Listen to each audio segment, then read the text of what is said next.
Good evening, I'm Matt Woodman. This is CTV News at 5. Tonight, a family fighting to know how their son died while waiting for care in a local hospital. More than a dozen women's shelters worry they'll have to drop staff or programs because of funding cuts. And looking for love, a local man buys a billboard trying to find his perfect partner. CTV Edmonton, local breaking news with Matt Woodman. A couple in Edmonton is looking for answers tonight from Alberta Health Services. They say their son died waiting in the emergency room of the Royal Alexandra Hospital earlier this month. As CTV's Connor Hogg reports, they're still waiting for confirmation from AHS. This poor kid, he had a tough life. Alan and Penny Smith say they're living with the constant reminder of the death of Alan's 33-year-old son, Travis. The Smiths say Travis was diagnosed with schizophrenia when he was 16. He received AISH and lived in an apartment until he was evicted 3 years ago. From then on, Travis lived on the streets. Around West Edmonton Mall, because he used to hang around. Every time I was over there, I was looking over my shoulder. Trying to... because his disease took over, sometimes he was unapproachable. Almost 3 years to the day Travis was evicted, the Smiths got a phone call from Travis's mom. She told them police said Travis had died from a drug overdose at the Royal Alexandra Hospital. The Smiths say they later found out it happened while he was waiting for care in the emergency room. We loved the child, we loved the man, we just didn't have the opportunity to guide him through life. He fell through the system. About a week later, the Smiths started hearing media reports about an unnamed man dying in the Royal Alex's ER. They decided it was time to share his story. He deserves to have some dignity and a name put to him. They are not telling us that was Travis. We have called this patient relations. We've gone to the hospital. We've tried numerous times. They've called us back and they will say this is private information for the patient and the family. Well, the patient is dead and we're the family. We asked the Minister of Hospital and Surgical Health Services why the family is being left in the dark. A spokesperson says questions regarding protocol around what can and cannot be released should be directed to AHS. AHS told us it's looking into it. Connor Hogg, CTV News, Edmonton. And in January, the province promised a triage physician program after another ER death late last year. Earlier this month, the Alberta Medical Association's president said it is still not in place. A 44-year-old man from Spruce Grove is dead after crashing into a boom lift while a worker was in its basket. This happened just before 3 o'clock this morning on Highway 16. The westbound right lane was closed for construction work on the Highway 60 bridge overpass. The 17-ton lift was behind pylons and barricades. Debris from the SUV, including its engine, was visible at the crash scene. Some wreckage was scattered into the eastbound lanes, closing Highway 16 in both directions for a time. Mounties are trying to determine how the crash happened. It could be that the driver may not have seen the lift at the time, saw the lift at the last moment, tried to make some corrective actions. I understand that the intersection was properly cordoned off, and so how that happened, we can't ask the driver that, unfortunately. The 59-year-old man from Calgary working on the lift was taken to hospital with serious injuries. Investigators are reconstructing the scene to determine whether alcohol, distracted driving, or speed were factors in the crash. The UCP government has formally confirmed the date and format of the October 19th referendum and the question on separation. Premier Danielle Smith and her cabinet issued an order in council confirming details of the vote. The separation question will ask Albertans to pick one of two options. Either Alberta should remain a province in Canada, or the government of Alberta should commence the legal process required under the Canadian Constitution to hold a binding provincial referendum on whether or not Alberta should separate from Canada. The cabinet order also confirms the vote will not be binding. Mail-in ballots will not be allowed. Separation was among the topics discussed at a roundtable with energy leaders in Calgary today. The main focus was how to get a proponent for a pipeline to the coast. Industry leaders we spoke with speculate ballooning costs will get in the way. That includes paying for shipping and emissions reductions initiatives and investment to grow production. the governments have two choices. They either keep the existing regulatory environment, it's twice the cost, and the governments just say, fine, we'll pay the difference ourselves relative to industry. Or the government say, you know what we're going to do? We're really going to do the heavy lifting, make the regulatory changes required so it actually ends up being cost competitive to develop an oil pipeline in Canada. The Prime Minister was in New York today touting the energy sector to American investors. Business leaders say they're pleased with Carney's message, but at the end of the day, the price for energy dictates more than talk. Now to some breaking news. The county of Barrhead has issued a state of local emergency due to a wildfire. An emergency alert issued a short time ago says there are structure fires in the Summerlee subdivision near Thunder Lake. That's 20 kilometers west of Barrhead. It says people living in the Summerlee subdivision must evacuate immediately and take Highway 18 to Barrhead to register at the county office. We will be following this story and will provide more updates as they become available. The Folk Music Festival lineup is out now. Headliners include Nathaniel Ratliff, Three Sacred Souls, Cat Power, and Of Monsters and Men. One local artist will also have her dream come true. I've been manifesting and hoping would happen for a long time, so this feels really huge for me. I describe my sound as cowboy pop, kind of. So I was saying earlier today, it kind of lives right in between like Johnny Cash and Chappell Roan or Sabrina Carpenter. Kaylee G is one of 4 artists from a local music school who will play this summer's Folk Fest. She says she's been attending in the audience for years, and stepping onto the stage became her dream. Now she will get to do it along with 60 other artists. The festival will see a $10 price increase for most 4-day passes. Other tickets will remain the same price as last year. It's the same size. It's been the same size for at least the last 10 years. We're maxed out. We don't know how many kids are coming down. We sell 14,000 tickets a day, 11,000 weekend passes, and 3,000 singles. Festival producer Terry Wickham says many artists return to Folk Fest thanks to the dedicated crowd. Tickets go on sale next Saturday, June 6th. Folk Fest itself runs August 6th to the 8th. The International Children's Festival of the Arts in St. Albert is promising to be even more magical this year.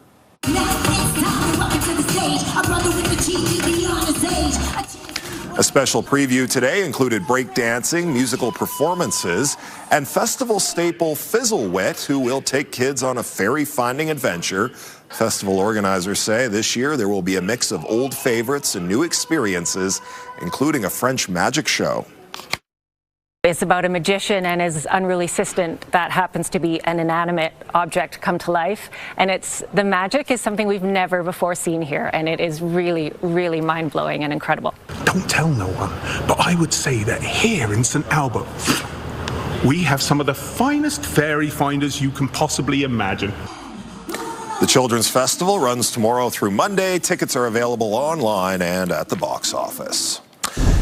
Josh, a pretty magical looking forecast. Another nice warm day out there. Yeah, we get to 30 degrees for a daytime high today, 29.6. So we'll round that up to 30. Should get to 30 again tomorrow, and then things start to change.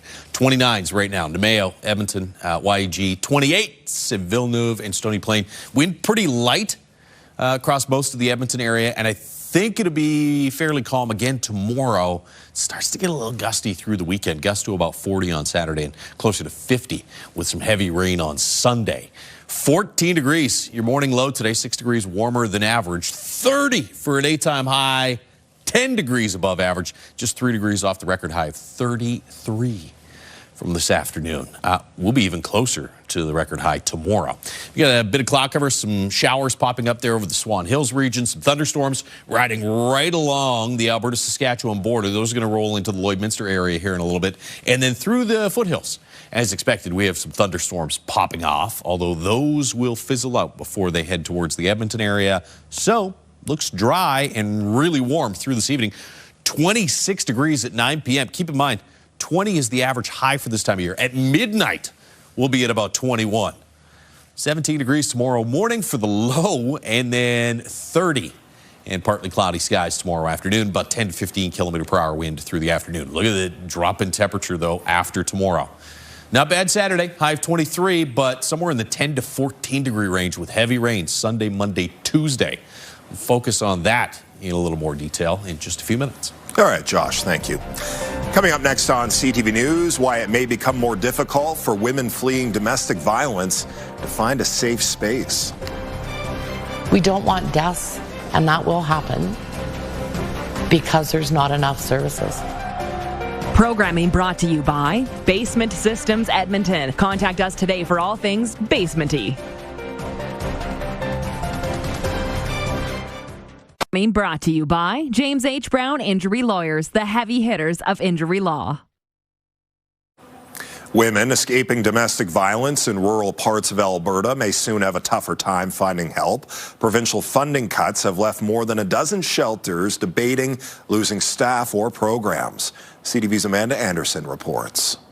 We don't want deaths, and that will happen because there's not enough services. The women's shelter in Rocky Mountain House helped more than 200 women and children fleeing domestic violence last year, but its director says it had to turn away more than double that number because of capacity. Being a 21-bed shelter and not having affordable housing, low-income housing in our community, we always have to look outside the community. And so that means our shelter gets kind of bottlenecked. Easton worries about the future now that the UCP government is cutting 5% of its funding. Are we going to close programs, or am I going to terminate staff? And if I terminate staff, then we're closing programs. So I'm not sure what this is going to look like. The province says extensive engagement was done to update its funding approach, one it says considers geography, community needs, and operating costs. The head of the Alberta Council of Women's Shelters says she was involved in those discussions, but says there was never any mention of cuts. It doesn't seem like a big number, but when you're already struggling, when you're already in a deficit, it's a huge number. And 5% could be anywhere from, say, $30,000 to $150,000. So that's going to look different from every shelter.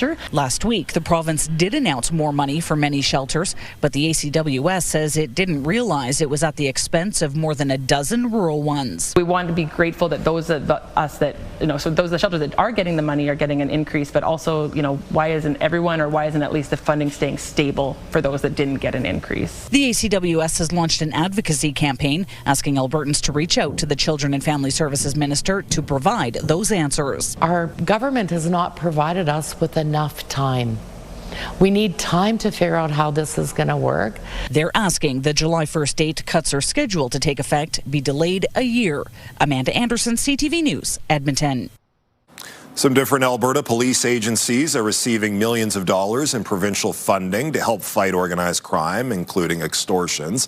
Edmonton Police, Calgary Police, RCMP, and Alert will receive a total of $8 million. The Edmonton Police Services share of that pot is $2.2 million. The money will be used to purchase surveillance, intelligence, and forensic equipment to help disrupt criminal operations. In 2024, the Edmonton Police Service said it concluded its investigation into a series of extortions in Edmonton with 6 arrests and 54 charges. A small resurgence after that prompted the creation of a joint forces operation with RCMP.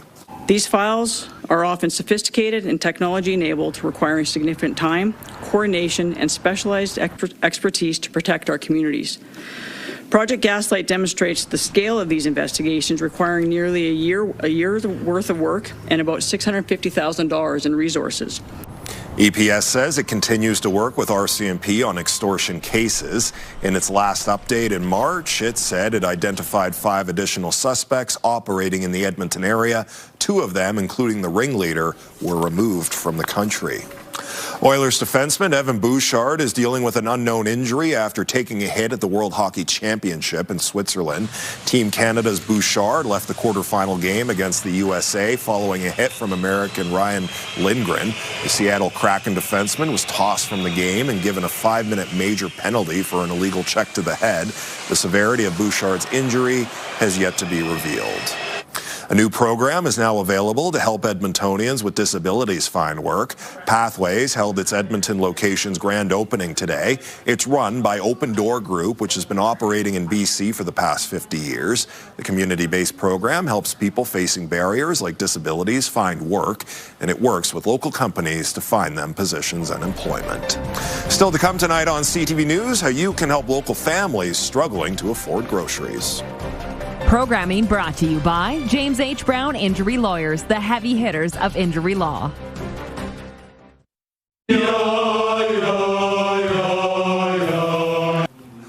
Local Juno award-winning group is preparing for a national tour. The Axios Men's Ensemble and tenors and basses of Pro Coro Canada is the first men's choir group to win a Juno. Their album about the Russian invasion of Ukraine also won the Classical Album of the Year. Just to be there, we felt like total imposters, and then to hear the name, Axios win, and we were just dumbfounded. All of us people were in tears, people were jumping up and down. It was quite a scene. The Axios Groups features 50 singers, and they will perform in Edmonton this November. Well, Josh, I should be singing your praises with the forecast this week. Looking pretty good out there, and it sounds like we could break a daytime high tomorrow. Yeah, tomorrow's going to be even hotter than it was today. And then, if you're wanting some rain, good news. Sunday, Monday, Tuesday. It looks like a soaker is headed our way. We'll get to that in a second. It's 29 right now. River Valley Skycams brought to you by Action Furnace. Fixed right or it's free. 30s and 31s across the south and into east central Alberta, even Grand Prairie up to 28 degrees this afternoon, although the heat warning is only for east central and southeastern Alberta. Again, it's areas east of the QE2 corridor, not including the metro areas there, Edmonton, Red Deer, and Calgary. You got some thunderstorms riding along the Alberta-Saskatchewan border. You've got some thunderstorms popping up in through the foothills as well, around Hinton and off to the southwest of Calgary. It looks like pretty much all of this is going to avoid the Edmonton area as we head through this evening. So we're probably dry for tonight. See what happens tomorrow. It's a slight chance for a scattered shower or thunderstorm tomorrow. Best bet for rain looks to be the back end of the weekend. 15 degrees in Fort McMurray tomorrow morning. 14s for Red Deer and Grand Prairie. We'll only get down to about 17. There's your showers and thunderstorms, especially in the afternoon hours across the northwest, and a big drop in temperatures, low to mid 20s. You're still up around 30 though across the northeast and into east central Alberta, and even Red Deer gets to about 29 for a daytime high. So here's your big upper ridge that's been in play for the last couple of days. That's going to start to move off to the east. That will have a big role in the forecast for Sunday and beyond. There's your thunderstorms tonight, fizzling out before they hit the Edmonton area. Tomorrow, you might see one or two little showers or thunderstorms kind of rumble up towards the Edmonton area midday, as opposed to late in the day. And then later in the afternoon, it looks like pretty much all of the action is going to be in through the Peace Country and up towards high level. I think pretty much all of this stays off to the west and northwest of the Edmonton region tomorrow night. What about Saturday? Mix of sun and cloud. There might be a scattered shower, but I think we're dry for most of the day. It is Saturday night into Sunday morning that rain starts to wrap back in.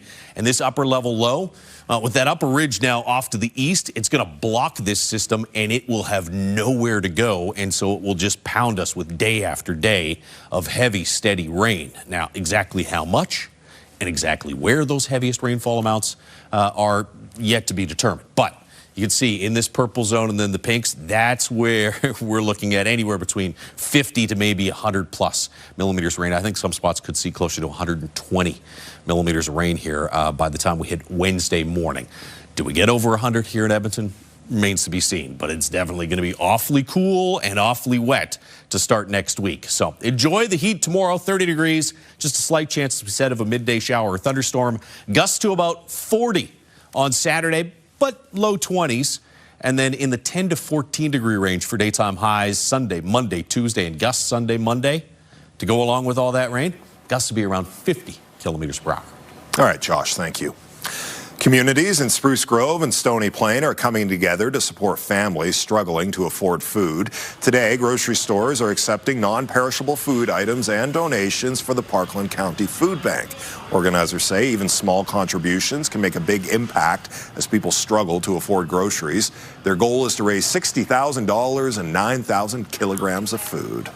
We thought we would use the World Hunger Day that falls on May 28th every year, create our Tri-Region Hunger Day, not only collect the food and funds needed to feed families over the summer, but have some community conversation about what the need is and why people need help.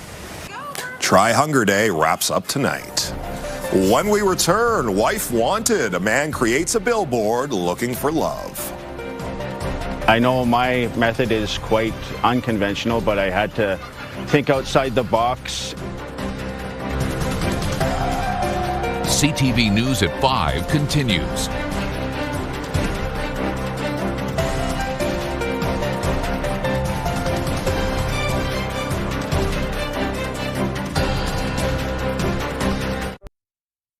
Programming brought to you by Alberta iGaming Corporation. For integrity, for fun, for Alberta. A man in Spruce Grove who's looking for love is turning his attention to a different kind of screen. Instead of swiping on an app, he's using digital billboards. CTV's Nair Manisa has his story. This billboard on a busy West Edmonton intersection features ads of all kinds. There's my sign. Including one looking for love. Marriage is very important to me, and I'm looking for a life partner, a wife. Spencer Griffin Beale is taking an unconventional approach to finding love. He's advertising his desire to get married through a billboard campaign. I had to think outside the box and think of a way that I can stick out more than all the online profiles and everything. MarySpencer.ca is splashed on the ads. There you can learn more about the 40-year-old and send a submission if you're interested. He says conventional dating methods just aren't panning out. My impression that I got from the dating event I was at last night was that everybody, just like me, is frustrated with the online dating. It makes the companies a lot more money if we're kept swiping longer. This University of Alberta professor says the dating landscape has changed. Technology has made it easier to meet people, but maybe not the right people. Lots of concerns about bad actors or maybe dishonest users, and enhanced digital tools to facilitate people not putting their real selves forward. A local matchmaker is applauding Griffin Beale's billboards. Everyone wants love. I think there's a human nature in us that we want companionship, and so if you're not finding that, I think that it's really amazing that you're going out there and you're doing those things. Megan Tishuk says she's seeing others getting creative.